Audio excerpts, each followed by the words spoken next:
5 maj konsiderohet si një datë historike për shqiptarët, sepse edhe sot, ashtu si çdo vit tjetër, nderohen dëshmorët e kombit. Në këtë datë të shënuar janë të shumt emrat e dëshmorëve të të gjitha kohrave, që përkujtohen për kontributin e tyre në çlirimin e atë dheut dhe për sakrificën e jetës së tyre në shërbim të popullit shqiptar. Shënimi i kësaj ngjarje historike daton që nga 5 maj i 1942-s, kur u vrat Qemal Stafa, i cili me veprimtarinë e tij u kthye në simbol të luftës antifashiste nacional çlirimtare, që pas shpalljes së pavarësisë më 1912-ën e deri në 1945-ën, shteti shqiptar nuk krijoi një status ligjor për dëshmorët e atë dheut, ndërkaq pas çlirimit, më 28 gusht 1945, Kryesia e Këshillit Antifashist Nacional Çlirimtar e miratoi ligjin mbi shpërblimin e familjeve të dëshmorëve dhe invalidëve të luftës nacional çlirimtare,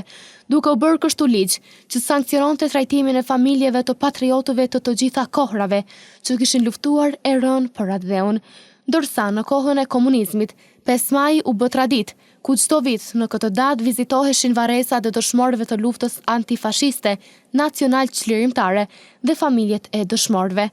Në këtë ditë dhe jo vetëm, me vizita të ndryshme në varrezat e dëshmorëve, bëhen homazhe nga krerët shtetëror dhe nderohet sakrifica e pakushtëzuar e heronjëve të atë dheut, atyre që i bën ballë armikut pa ju trembur syri në luftën për çlirimin e popullit shqiptar. Me 1 minutë heshtje, deputetët e Kuvendit të Kosovës i nderuan dëshmorët e vendit në seancën e sotme.